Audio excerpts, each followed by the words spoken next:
Hi class, welcome to the last lecture, lecture 6.2.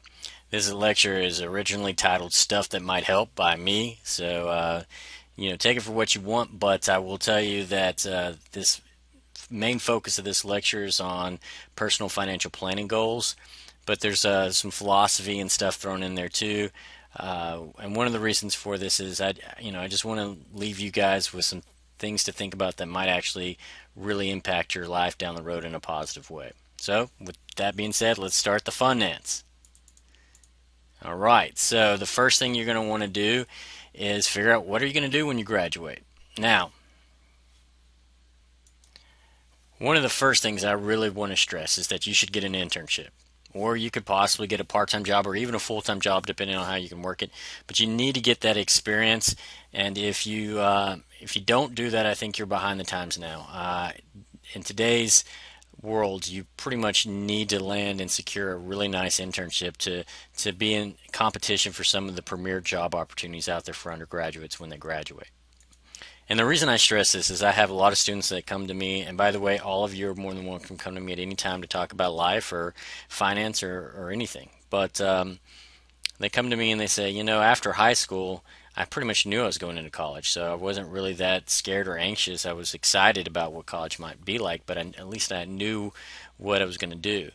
But about halfway through my college career, then I started to realize that life's going to get a lot different and that, I could go a lot of different ways when I graduate. And that's kind of a common story or concern that I hear from a lot of students. So, your life is not necessarily mapped out for you as well as it has been in the past, and so you need to be prepared. It's a very competitive world out there.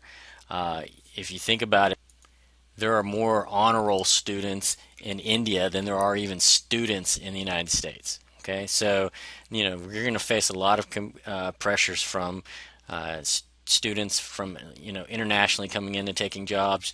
There's also going to be changes with jobs with technology. So I think that competition is going to be crucial as a mindset for you that you know that you're going to have to compete for these jobs. So with that being in mind, I wanted to talk to you a little bit about finance as a major or career. I think it's a wonderful major, and there are several other majors in the business school that are fantastic too. And I really want you to pick the one that works best for you.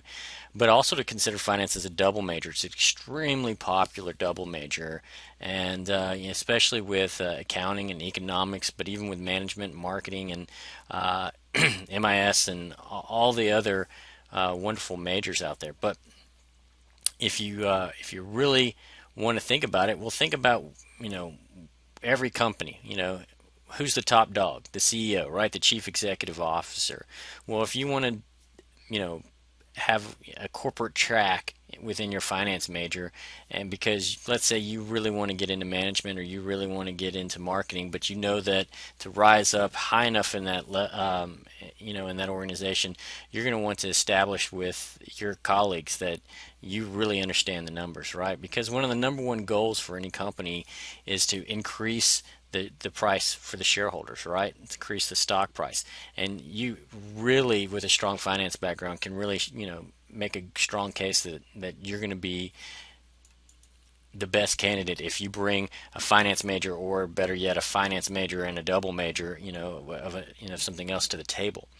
Now, if you maybe don't have to rise all the way to the top. You can get to the CFO position, chief financial officer. That's usually somebody very specific, in finance. And then you've got all kinds of positions that in every single company. Whether you're a manager, and remember, you can have like a local manager, a regional manager, a district managers, whatever, and you can have vice presidents and all kinds of different roles that have some kind of a management title to them. That finance major is going to be very, very effective at helping you climb the so-called ladder of a corporation. If you want more information on, the corporate track in finance or even the investment track in finance, you should really consider joining the FMA and the TIC clubs. So the FMA is the Financial Management Association, and that's a national club. And then the TIC Club is our Trading and Investment Club, and they pretty much meet at the exact same time. So it's a two for one, or that's I guess a two for one. And who doesn't like a two for, right? So I think it's fantastic. We have a lot of speakers come in. We talk about internship possibilities. You're really going to get a lot of information there. So I'd really consider joining the FMA TIC clubs today. Now, as far as the investment track goes, there's a lot of possibilities out there. And if you really like numbers, or if you really are interested in investments in the stock market and things of that nature, you may want to consider focusing more on the investment track in finance. Now, there are several positions out there. The two of the main ones, I listed a ton here, but the two of the main ones are the Certified Financial Planner. That's for somebody who likes to work with affluent or even just middle income folks and help get their finances in place and actually talk to them about a lot of the stuff I'll be talking to you about today. Once you have your CFP, which is not the most difficult certification to get, and a lot of experience, you built up your clientele. I mean, you will be making six-figure salary. That's almost a guarantee. Now, with a CFA, you probably make even more money, and a lot of CFAs are some of the richest people in the country because there really is no ceiling to how much money you can make. So finance, like a lot of other majors, you can come out making pretty decent money. But what's really unique about finance is that there really is no ceiling, right? Some of the richest people in the world are hedge fund managers. Think of George Soros, Warren Buffett, those type of folks, right? And so there's a lot of money to be made here too if you're money driven, right? But the CFA is a very tough designation to get, and it's kind of like the equivalent of a CPA, but it's very tough to get, and which is great, right? Because that means you'll know that there's a lot of value there. The chartered financial consultant, the financial risk manager, the certified investment counselor, the chartered alternative investment analyst, the chartered life underwriter. There's all these and a whole lot more. But that CFA is probably the gold standard. And if you've got that in 5 years experience, you're probably getting very close to $200,000, depending on what part of the country you're working in. So it's a pretty nice life, and there's other jobs too. You can get into real estate. You can be an analyst, a credit analyst, a stock analyst, a bond analyst, all kinds of analysts, an actuary. Where you're looking at life expectancy rates. So there's just so many different opportunities here if this is something you're interested in, and I'd love to talk to you about. Now, if you really are into investments, then one of the things you should really be considering is joining the Smile Fund. The Smile Fund is the Student Managed Investment Learning Experience Fund, and I created this for UTC. Had a whole lot of help and from a whole lot of other faculty members and whatnot. But I'm just letting you know that if you're interested, I'm the person to talk to. I would definitely like to tell you a lot more. We're going to do applications. We usually do applications in the fall, so be on the lookout for that. And it's pretty much a 3 semester commitment. It's like an internship, and we teach you a lot about stock analysis and portfolio management, and it's just a wonderful opportunity for students to manage real money. Right now, that is at $250,000, and that just started July 1st, 2015. So you're going to get in on the ground floor, but it's a very wonderful opportunity, and I can't stress it enough. It will help you with your resume. It'll help you in job interviews. It will help you understand material from and get the context that you need for studying for the CFA and for your other classes as well. So once again, I really would like you to consider joining the Smile Fund if you think you have any interest in investments. Now, even if you're not wanting to switch your major, that's okay. Uh, I like everybody, and I like every major, right? So I'm not going to be partial to anybody. But why is finance important? Well, it's going to be important for all of you because money is important, right? The whole world sadly revolves around money, and I say sadly because maybe more than it even should. But if you look at it, money. Some people think that money is the root of all evil. Well, if you actually look up that quote, it really is that the love of money is the root of all evil. So you can hate money if you want or whatever, but you really need to understand it because if you understand it, you'll have some financial peace and some financial freedom. Money, in my opinion, is nothing more than options. The more money you have, the more options you have, and I think that if you learn anything in finance, one of the things is that the more options, the more efficient you can be in the decision-making process. And so I think if you think of money as options, I think it can actually be a really good thing. Also, a lot of people don't handle recessions very well. That can devastate families based on not only wealth, but your job opportunities and things of that nature. Well, if you understand the causes of a recession and you get into finance and you figure out ways to protect yourself and protect your assets, then you'll see that finance can be a very important risk management tool for your personal life as well.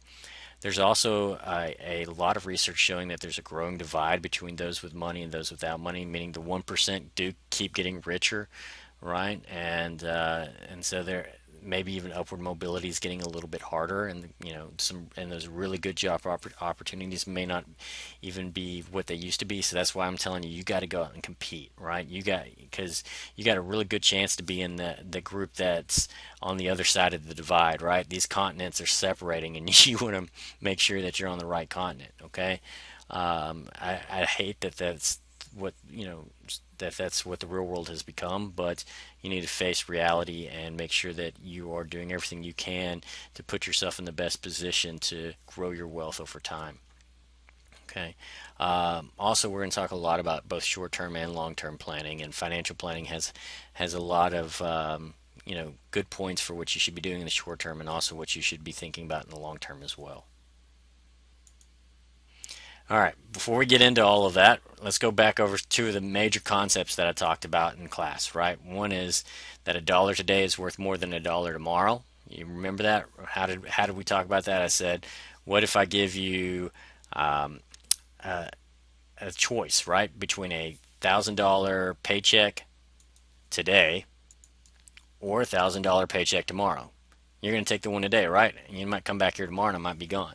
Okay, you can make this much bigger, and then it becomes even more obvious. Like, what if I told you I'd give you $1 million paycheck today, hand it to you right now, or you can come back in 20 years and I'll give you $1 million paycheck?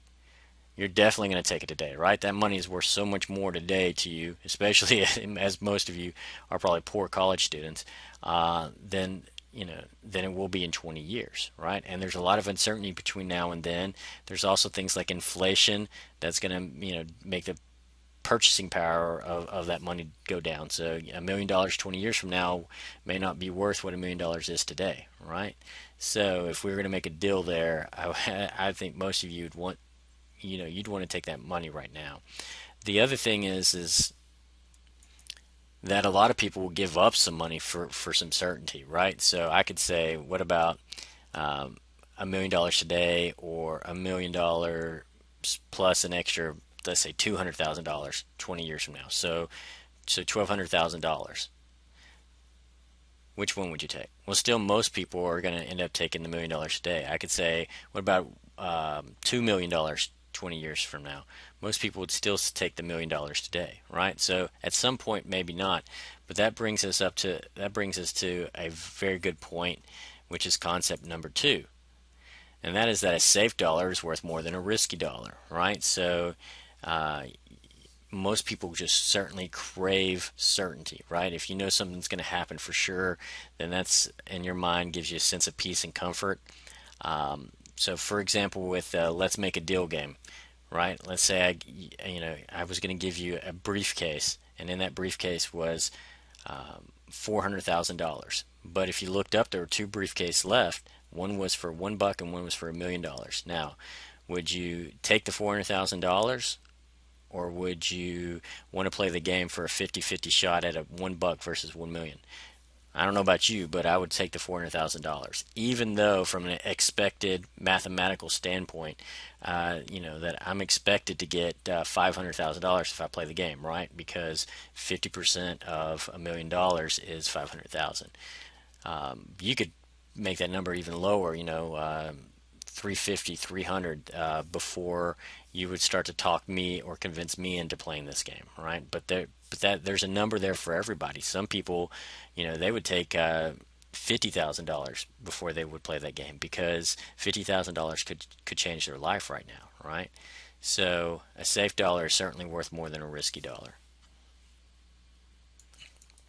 And this is all important because this gets back to this idea of time value money, which is what we're really going to talk about. And some ideas of how to grow your money slowly over time. Um, but before we do that, I want to shift real quick into just maybe an overall philosophy on life. Okay, so don't laugh at me. This is my own personal philosophy on life, or just kind of a way I can keep track of it. I call it the fist of fate, or sometimes I refer to it as 2020 vision, because there's essentially 20 things that I'm trying to keep track of. And there are basically five different areas. You know, your mind, your heart, your body, your spirit, and your soul. Okay. Now, whether or not you think there's three areas or four areas, I don't really think it matters much. I'm just thinking of different ways to kind of compartmentalize different areas of my life so that I know whether or not I feel like I'm keeping track of them well.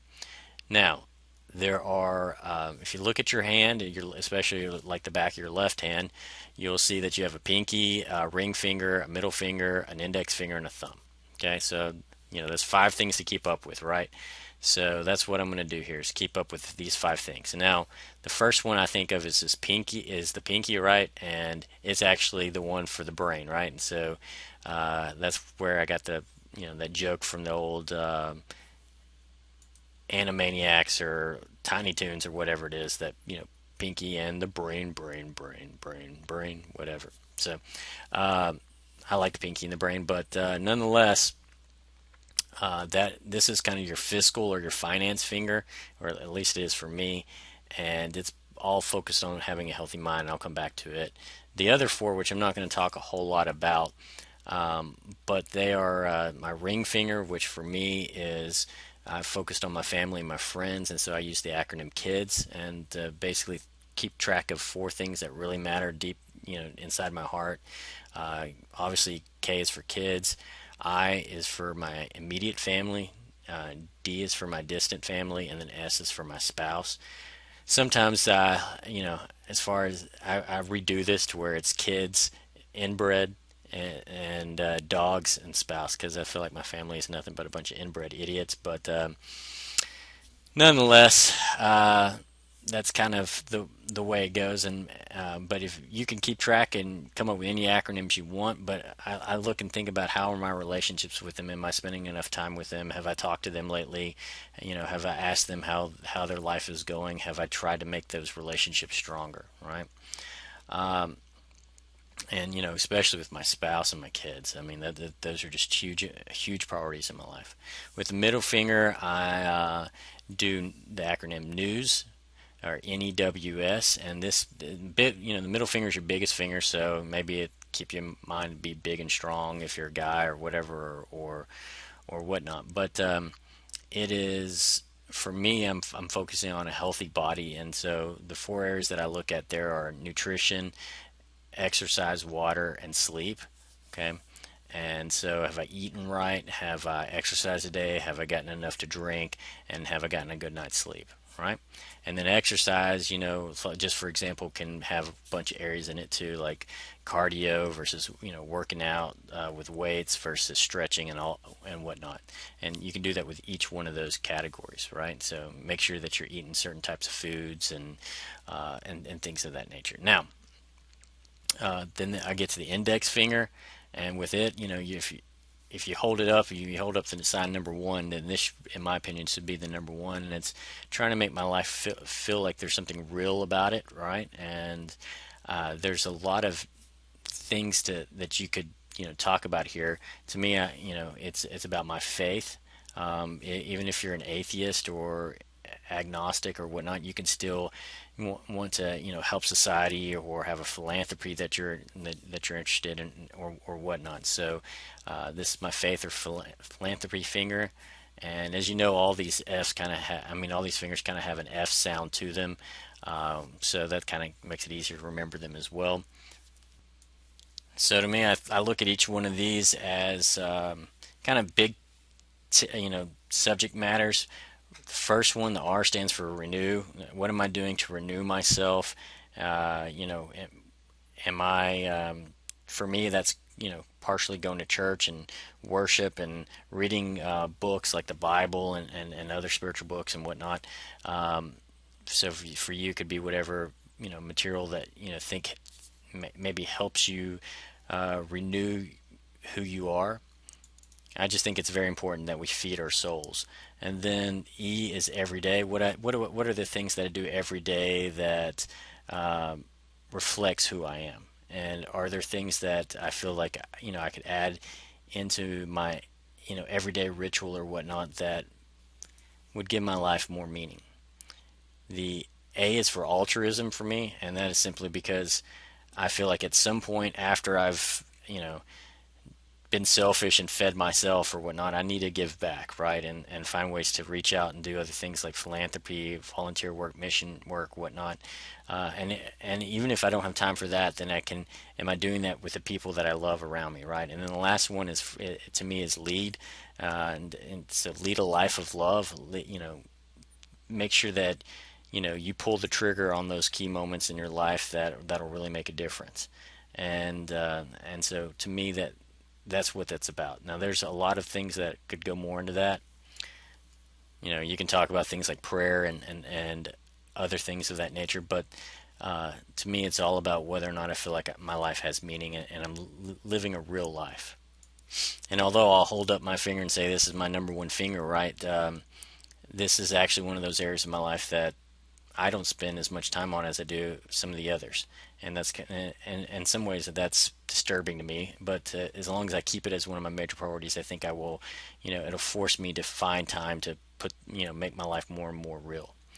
And then finally, the thumb is, and it's just thumbs without the U in it for me, is things I like to do, right? So this is like my fun time finger, right? And so it's for me that these stand for traveling because I love to travel. Hobbies, I have a lot of variety of hobbies that I really enjoy doing, like playing basketball, hiking. I like to grow garden. I like to uh, go, on a whole lot of different, I guess, say journeys to unexpected places or whatnot. So, and then the M for me is I like to watch movies and I like to read books. So the M and B stand for movies and books, but you can make them stand for something else if you wanted to. Maybe meals. Meals are really important to me, so maybe M should be for meals. But whatever it is, you can put that in there, right? Or you can come up with your own acronym. Now, the reason I went over these first is because this really is about the pinky and the brain, right? And the pinky to me is my work finger, so sometimes I try to balance out the pinky with the thumb, work hard, play hard kind of thing. But if I had to tell you something that took the majority of my time while I'm awake, it is the pinky. And webs for me, because I feel like everything is all kind of connected, is work, education, budget, and savings. And I've also used the term jobs before. So jobs would be your job, and then opportunities, and then your budget and savings. Either way, so whichever one you think you like better. But nonetheless, you gotta make sure you're doing everything you can be doing at work, and then with education, always continue to educate yourself. Always keep learning. If you use jobs and that's opportunities, then always look for those opportunities that can make your life better, right, and make you the better version of yourself. And then you get in these financial planning ones with budgets and savings, right? And so this is kind of this idea of spend less and save more, and these are two of the basic concepts of personal financial planning. So with that in mind, let's move on to the next slide. So since we're focusing mainly on the pinky here for today's little lecture here about personal financial planning, what I want you to think about is the four basic, I guess, goals of financial planning. One is this, spend less. That's a budget. Save more. In fact, those two can almost be like 90% of personal financial planning, right? And then buy insurance. You're going to want to get insurance, and it can be something that a lot of people forget to do. And then the last is get a will. And the reason they do it like this is because if you become a personal financial planner, these are kind of the areas that you might focus on: budgeting and investments, insurance, and estate planning, right? So now I'm going to throw in a couple of other things to talk about here that I think just really important in this area is the concept called get rich slowly. And this is the idea that every one of you can and needs to become a millionaire by the time you retire, right? It's you're going to really want a nest egg, of at least $1 million, probably closer to $10 million. It's up to you, but and depends on what kind of lifestyle you want to live when you retire and how soon you want to retire, right? And how long you expect to live. But nonetheless, I think every one of you can become a millionaire. It's just I don't have any get rich quick schemes. I've got a get rich slowly scheme, which is what we're going to talk about today. And then plan A versus plan B, which I will get into more in a second too. Then this idea of work smarter and harder. So always, always, take control of your life. And the two things you can always do is find ways to work smarter and find ways to work harder. If you continually strive to do both of those, then your life is just going to become a lot easier, right? Nobody can control, how efficient you become, except for you. And in life, one of the short, money's not the only thing that we have that's finite. Time is as well, and so balancing money and time and those needs is going to be crucial in life. Finally, never stop learning. I have a great quote here that an investment in knowledge pays the best interest, and it's absolutely true, right? So, hopefully, that's one of the main reasons that you went to college, and hopefully, you've gotten a lot out of this class. But continue to learn. If you want some reading material in finance, let me know. I'll give you a whole, just an endless amount of books that you can look up, and they can take you, to a variety of depths of, of complexity, and hopefully we can find something that really speaks to you. So now let's talk about get rich slowly. Okay, now when you think about get rich slowly, um, one of the first things I want to talk to you about is a budget. I think a lot of you will find this slide really interesting. Okay, because what we have here is a annual budget of somebody that makes $120,000 a year. That's a pretty good salary, right? All of you think that's pretty good. I would suspect that you do. Um, the you know, let's say that I'm not saying my salary is anywhere close to this high, and that's almost kind of just professional responsibility not to go around and tell people what your salary is. Okay, so this is not my salary, but let's use it and say this were my salary, just to talk about, you know, if this were my salary, how would this work out for me? Okay. Hopefully, you guys will get some experience from this because when I was in college, I could tell you that I was so poor that if, I used to sit around thinking, man, if I only made $10,000 a year, yeah, I could make it rain. You just rain money. And because I was living on just such, just a very small amount of money. And now that I finally, have a career and I am making a pretty good living, it's amazing to me how much of that, of my money goes away before I ever even get to really spend it. And in some ways, my standard of living was actually higher when I was in college than it is now. And I definitely had more free time. So, just to kind of tell you what might be in store for you down the road, especially if you are like me and you end up getting a family and having children. Well, take a look here. Let's say that you have a $120,000 annual salary. I chose that number really because it's the math is easy, right? So that's $10,000 a month. Uh, Say taxes take 25%. Now, depending on where you are and what state you live in, and what all deductions you get and whatever, that this number could be different. But let's say it's $30,000 a year or $2,500 a month. And then with your health insurance, your Social Security, and all the other 1 million things that they take out of your paycheck, let's say that they take out about $1,000 a month out of your paycheck. And if you throw in your 401k savings, let's say you've got like a 5% matching program, then that's another $6,000 a year. Okay, which comes out to $500 a month. So your take home pay is actually going to be closer to $6,000 a month, right? So that seems like a big amount right off the top. Still, a lot of you sitting around going $6,000 a month. I could totally live a wonderful life off of $6,000 a month. Okay, let's say you buy a house and you also want to try to pay it down a little bit faster. So you're going to pay $2,500 a month, which is $30,000 a year. Okay, now your $6,000 is at 3,500, right? Now maybe I would personally like to even try to pay that down faster, but let's say that's all I can afford for right now. And that's a pretty big mortgage payment, but there are a lot of people out there that are closer to $3,000 a month, okay?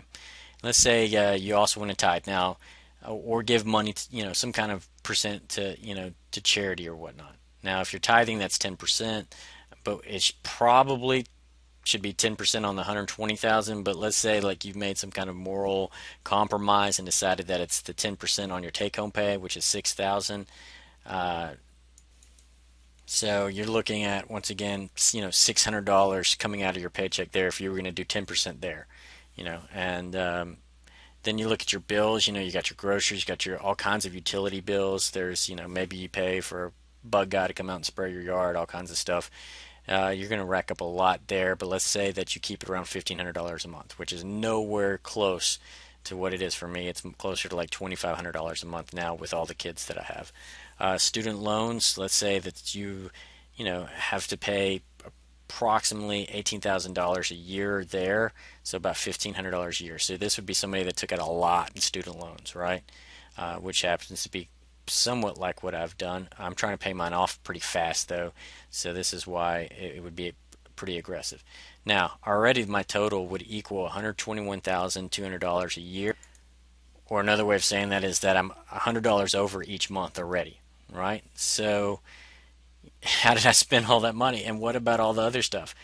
I know I want to save money in Roth IRAs for me and my wife. That'd be $5,000 each or $2,000 a year.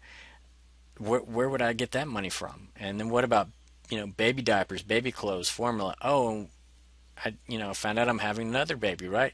So what about that baby that's on the way? Am I going to need to get a new car? What is my, car like? I have to, you know, let you know real life is funny. When you think about, ooh, when I get, some money, I'm going to buy myself a nice car. Well, the first car I ever bought completely with my own money was a minivan for my wife, right? And a used minivan for my wife.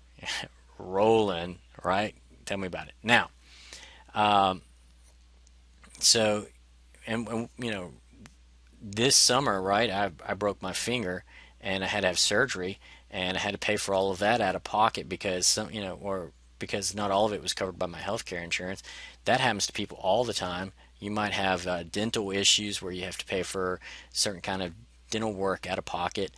So, where does the money for that come from, right? And where do I make cuts? And how do I get money to buy gifts for my kids when they have their birthdays or for Christmas? What about car expenses? I didn't even put a car payment up here. What about gas? What about oil changes and car maintenance? Because you know that air conditioner is going to break eventually. Or you know you're going to need new brakes. What about a date night if you wanted to actually work on your relationship with your wife or your husband or your spouse, right? What about vacations and traveling, right? Maybe you wanted to go international every 5 years or something like that. What about eating out? Eating out is, by the way, one of the major reasons people can't save money. A lot of people spend, $100, $200 every week eating out, especially if you get a big family. If I take my family out once, that's going to cost me, closer to $50.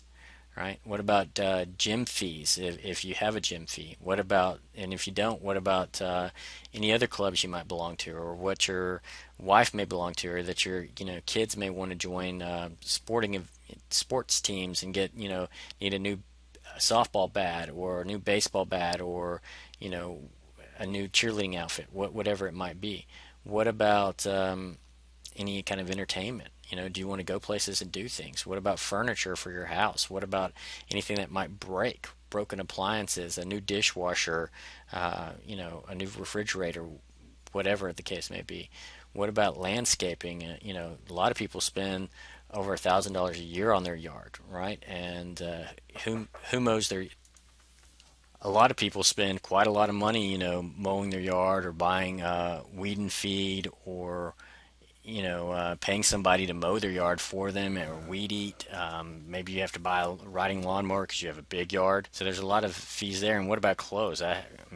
There's a reason that you may see me wearing clothes that look like they're from the 90s. Some of them are. I've sadly don't put that as a high priority. And my wife buys the majority of my clothes and tries to buy them on good deals, right? So it you will find out in life that the salaries that you're imagining in your head may not take you as far as you once thought that they would.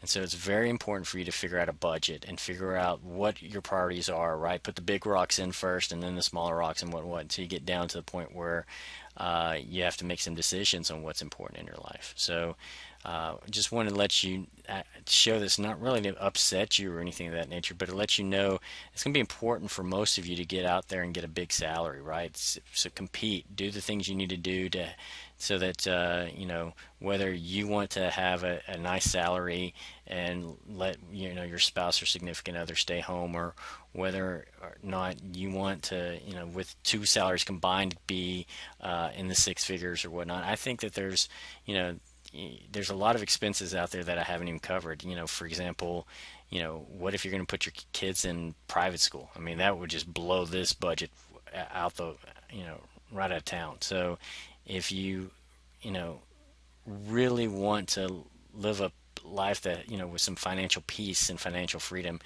you're going to have a decent salary to do that. So keep that in mind, and I think that that'll help you out. But that's long term. What about you? What about right now and some short term things that you can do to spend less? Well, first, I would encourage you to keep track of your monthly expenses. Do this for 1 month, like, create an Excel spreadsheet and see what you're spending your money on. You might be shocked, especially if you're using credit cards. There's a lot of research out there that says that people use credit cards now and it doesn't even register in their brain that they've spent that money. So maybe you want to spend, you go to back to like a cash system so that you can keep track of stuff. But whatever you do, keep track of all your monthly expenses for 1 month, and especially maybe not in the summer. Summer may be different, but maybe when you get back into the regular school year or regular routine, and then do that periodically because it's going to be even more important when you get out there to making a real salary. Um, Now it says put here never use credit card. I'm not saying that a credit card is the devil. I'm just saying if you want to use a credit card to build up your credit, that's great, but pay it off monthly. If that's not covering it, try to get school loans first, right? Those are going to be a much lower rate. Um, but keep that in mind that they only take out what you need, right? Living expenses. So we're talking a minute about why small places rock, why you only want to get the house that you can afford, or try to live in as cheap a place as possible. Get a roommate and get two, get 15. Um, but controlling your living expenses is something that almost everybody can do. I put a note here on shoplifting. I think there's a lot of people that you see a lot of shows, like Robin Hood and a variety of other shows that are built off this theme that somehow stealing is somehow cool. It's not. And whether you're stealing from your roommate or stealing from Walmart, it's the exact same thing. Don't be that person. It can ruin your life, and it is not a way to save money because you will get caught, and then it's going to make it a lot harder for you to get the careers that you want down the road, and you're going to end up paying a whole lot of fees for this, and it's going to probably change the way that some people trust you, right? So make sure uh, that you realize that you're too smart to be a criminal, and shoplifting is often one of the first things people do. Don't do anything that's illegal, right? That life's hard enough. Uh, you don't want to try to do it with a criminal record, okay? Now, from an entertainment standpoint, a lot of times patience is key. If you wait long enough, a lot of things come around very cheap. Hulu, Netflix, Redbox, Pandora.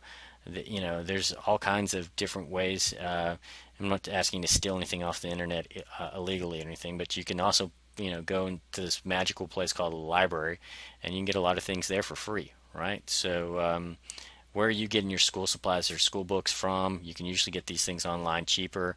Uh, you know, I would encourage you to always get used books, but it's up to you. Or get the online edition. Sometimes that's even cheaper.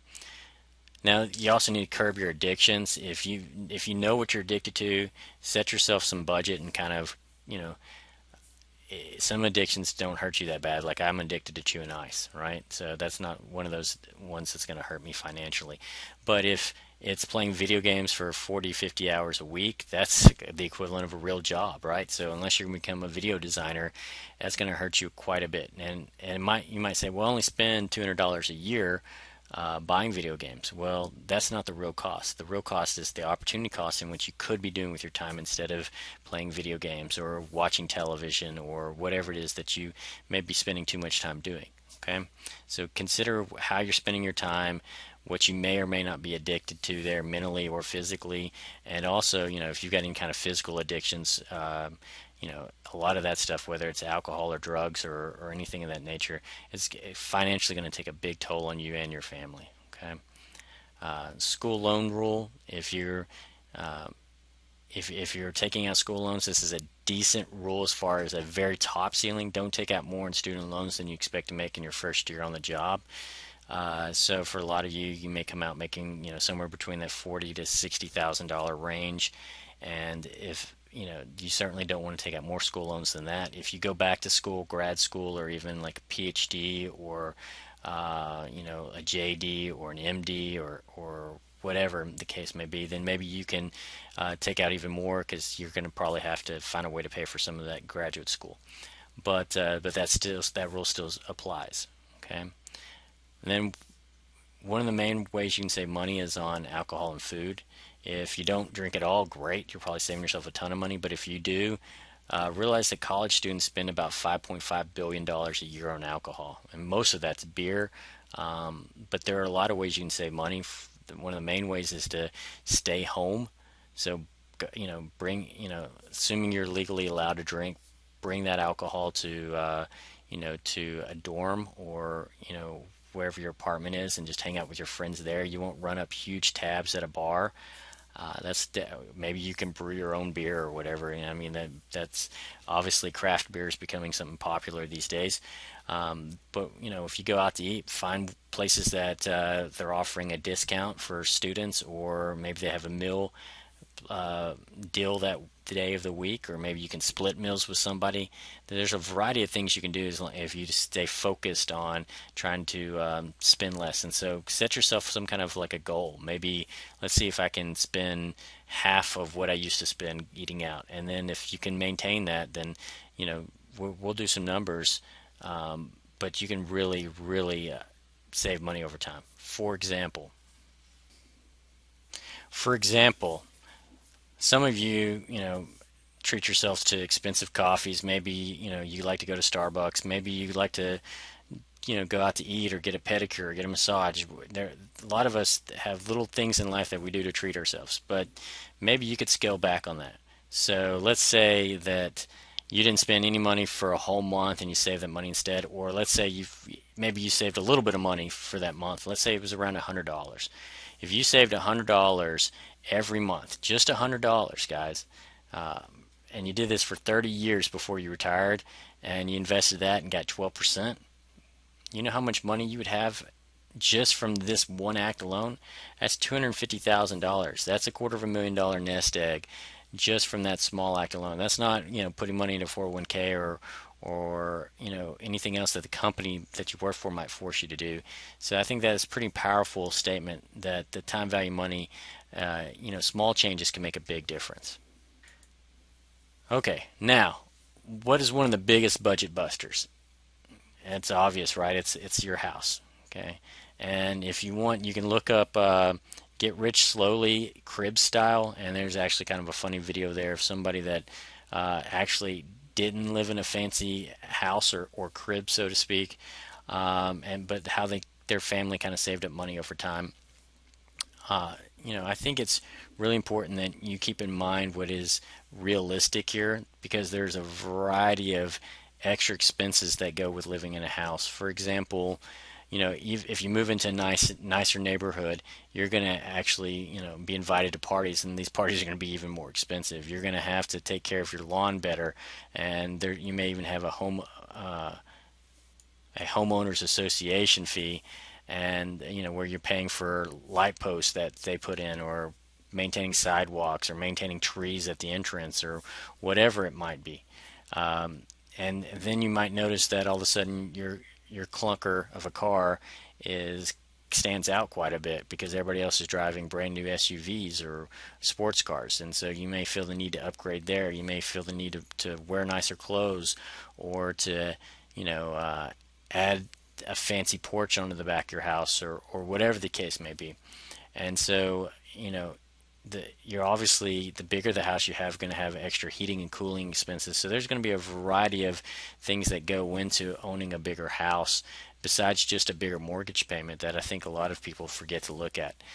That being said, a house is a wonderful way to store money, right? It's going to be a great nest egg as long as you don't buy a house that's more expensive than you can afford. And frankly, you don't need a house that's any bigger than what you need. So kind of keep that in mind. So I've got a couple rules here that can maybe help you out. One house rule. Your house should cost less than 2.5 years worth of your income. So whatever your income is, if let's say it's $100,000, then that's a $250,000 house, right? If it's $50,000, that's a $125,000 house. And I think you need to make sure you understand that. Um, Another way of looking at it is if you think about your take-home pay, you should only spend about 25% of that, right? So if your take-home pay back with that other budget was $6,000, then that would be a $1,500 mortgage, okay? And a lot of people go over this, but I'm telling you that if you can control that, you can really make a big impact in your life as far as, how much more um, flexibility you have or options you have for taking control of your life. Some important questions to ask are, do you like landscaping or other do-it-yourself projects?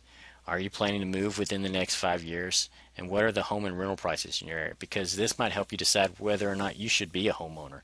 If you don't like do-it-yourself projects or hate mowing the yard, don't buy a house that has a big yard or or that's a fixer-upper.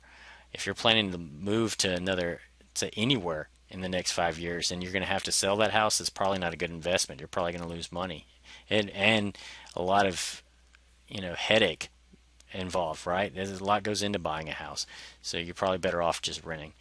And then, what are the home and rental prices in your area? In some cases, the rental prices are so high that it makes sense to you could buy a home and the mortgage payment's cheaper, right? And in other cases, renting may be really cheap and the property taxes may be really high. So keep that in mind too. Um, what you want to make sure is that you don't pay more for rent than a mortgage payment.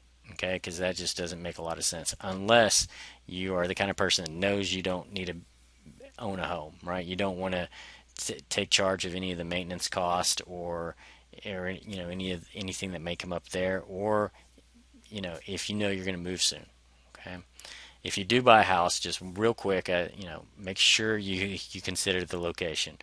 A lot of, whether you're going to have kids or not, being in a decent school district is going to really help maintain the value in your home. So, school districts are going to be important for you regardless of whether or not you have kids. So there's a lot of things to consider, and I hope you do if you decide to buy a house.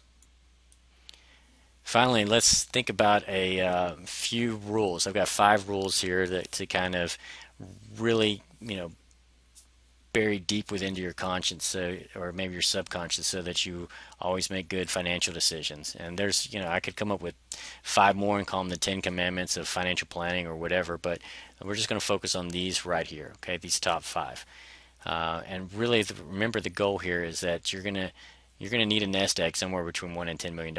And one of the goals or one of the rules is that you're going to need somewhere between 25 to 50 times your annual budget for retirement.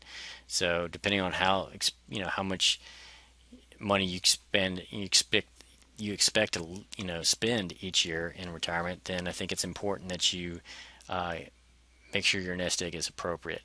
Now, also keep in mind that with inflation, right? $1 million 30 years from now when you retire is not going to feel like $1 million today, which is another reason why every one of you needs to get in your mindset that you will at some point become a millionaire. Okay. Uh, Number one, the number one way most people that get rich, especially the people that were um, that were poor to begin with, is that they built their own business or they invested heavily in real estate, such as rental properties, and built it slowly over time. A lot of doctors' wealth, medical doctors' wealth is actually in their private practices, right? So, if you consider becoming an entrepreneur, or at least think about maybe the 5-on-5 rule, which is that over um, your life that maybe you can develop, rent out buy 5 properties that you can rent out. You do much more than 5 properties, then you usually have to hire a manager to manage them and do things like that. But maybe you buy a property and then every 5 years you buy another property or something like that. Okay, but if you're interested in real estate, there's a whole lot of different things to look at, maybe flipping and things of that nature. Although I would tell you that if you're going to get into flipping, you want to be in a big, big, big city. Okay, it's just you got more opportunity there to make money. At a city like Chattanooga, it might be a little bit more difficult. Okay, number two, this is something everybody can do, whether you're an entrepreneur or not. Let's pay off all your debt based on the highest interest rates first. This is usually your credit cards, and sometimes if you've got a car loan or something like that, that would come in next. The two types of debt that are actually okay debt is mortgage and student loans. The mortgage is going to be the you get to take a tax deduction on your mortgage, and it's also your where you're living and whatnot. So a mortgage is okay, and you also get up to a certain limit of a tax deduction on your student loans. And it's, if those student loans helped you get a good career, then they were important as well. So they usually have the smallest interest rates, and so they're usually last, but they're all actually okay loans to have too from a tax deduction standpoint. Finally, or I shouldn't say finally, but step number three is save 20% rule. So if you can try to save 20% of your entire salary, that's fantastic, right? Um, First thing you want to do is match any kind of 401k plan.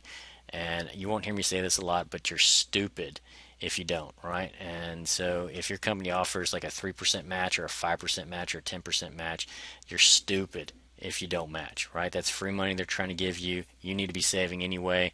So you put in maybe like 5% and they would put in 5% or whatnot. That's matching. You match whatever the matching rule is.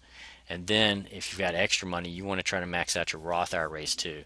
The difference between a 401k or a regular IRA and then a Roth IRA is that a Roth IRA, you pay taxes on the money up front, but you don't pay taxes when you get the money back out of the Roth IRA. With the 401k or a regular IRA, you get to save your that money from having to pay taxes on it now, but you'll pay taxes on it when you take it out. So I like the Roth IRAs because you can build your money kind of tax free, and it's a way to kind of hedge your bets against rising tax rates. And it's just I think it's another vehicle too that you can maybe take more risk in, because if it grows really fast, you're not going to have to pay taxes on that. And so I think it can be an important option in your overall portfolio. You also need to think about an emergency account. It's a lot of financial planners out there will tell you you need 6 months to 1 year of expenses, so you need to keep that in mind. That'll be hard to set up, but for some of you that are very risk averse, you'll tackle that first. And whether you should tackle that first or let that slowly build up with some of these other goals, I'll let you decide. But you eventually want to have a nice emergency account. Then step four, which might be the number one rule of all, is diversify, diversify, diversify. When it comes to investing, this is the number one rule because it's hard to predict what return you're going to get, but it's very easy to at least diversify some of your risk away. And I like to diversify in a lot of aspects. I wouldn't put all my money with one person. I wouldn't put all my money in one type of investment, whether that's bonds, stocks, precious metals, commodities, real estate, whatnot. Uh, I just wouldn't do it. I'd spread it out, and then even if I put my money in, a high percentage of my money is in stocks, but they're not in the same stocks, right? They're in a lot of funds that are already well diversified. ETFs have very low management fees, so I like ETFs even over mutual funds, but mutual funds are pretty good. And but nonetheless, if sometimes students will ask me, I got $5,000, what should I do? Well, if you don't have a clue about what you're investing in, you may want to park that in 5 different ETFs that track major indices and be done with it, right? So um, it's up to you, but make sure you diversify. Now also, you really should, that being said, take a lot more risk early in your life. So if you want to be more in stocks when you come out, or all in stocks, that would make some sense. Domestic stocks, for example, might give you like a 10% return, whereas bonds might right now aren't giving you anything close to that. So do diversify, but be willing to take a lot more risk on early on in your life. And one of the allocation rules that I like is 120 minus your age equals your percentage in stocks. So if you're 40, then you would want to have 80% of your portfolio in stocks, right? If you're 20, you want to have it all in stocks. Okay, I like that rule quite a bit. And then there's an insurance rule, which is that should be your insurance coverage should be 5 to 10 times your annual income. So if you're making $100,000, then you should have somewhere around a $500,000 to $100,000 policy. Now, if you're the only person in your family or household that makes any money and everybody else is dependent on you, and let's say you've got a wife and a lot of children like I do, then that policy, needs to be closer to 10 times, right? So keep that in mind. Finally, budget, budget, budget. When you spend less, slowly grow your standard of living too. A lot of students will come right out of college. They want to, upgrade their standard of living real fast, get a brand new car, start wearing nice clothes, that kind of thing. And some of that makes sense, but make sure that you grow your standard of living slowly over time, because one of the things that's really frustrating for people is they have to pause their standard of living, or even if they have to reverse their standard of living, and that can actually play a lot of mind games with you. For example, if you love some kind of crazy French coffee, and then all of a sudden somebody tells you you can't afford it anymore, it might really frustrate you. But if you never knew it even existed, then it's not going to bother you one bit, right? So try to grow that standard of living slowly over time, and you'll be just fine. Okay. With that being said, you've got to fight to get a good net income, negotiate, make sure you get paid what you're worth, and then you got to spend less than what you make. That stuff should be obvious, but it's if you put the numbers down, a lot of people don't realize they're spending more than they're earning. Okay. And then you got to really understand the differences between a need and a want, right? If it's a need, if it's a true need, then you shouldn't even have to make a decision about it. You have to pretty much get it, right?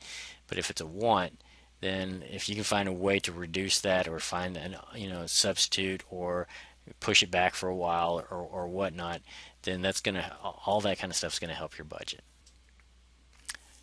Finally, let's talk a little bit about the philosophy of get rich slowly. Okay, now what I want to talk to you about is it's okay to follow your passions, but make sure that you also have like a guaranteed plan to get rich. And I'm giving you a guaranteed plan to get rich, albeit slowly, right? So if you will develop a marketable skill, one of the reasons why you probably came to college, and find a career path that a lot of people succeed in, such as like a CPA or a CFA, or whatever specific major you may have, then follow these rules and you will become a millionaire. You will get rich. It just is a matter of time. Okay, as long as you follow all these rules that we've kind of laid out right here, then with enough time, anybody can get rich. But a lot of people get obsessed with getting rich quickly, and there's nothing wrong with trying to become a professional singer or professional actor, or anything of that nature. But if those really are your passions, then prove it in your free time, prove it in your downtime. So make sure you go to you go to work, you do your 40 hours. The average person works 40 to 45 hours a week, and then with all that free time, maybe you spend that practicing music instead of watching 6 hours of television a day, which is what the average American apparently does. And I think it's like 8 hours of screen time, right? So there's a lot of extra time in the day for you to focus on your passions and prove that that you are good enough to be a professional athlete, or you are good enough to be to write your own book, or develop an epic novel series. Okay, so remember, every last one of you can get rich slowly. You all can become millionaires, and you all can find financial freedom. But focus on developing yourself professionally too. Okay, and so hopefully from this class you got a lot of different tools to put in your toolbox. Remember, work smarter, work harder, and you can always keep learning, right? And if you remember what my buddy Benjamin Franklin said, an investment in knowledge always pays the best interest, right? So if you want to take some more finance classes, or you want to talk about any career opportunities, or just, the meaning of life, I'm always here. My door's always open. Thank you. This ends lecture 6.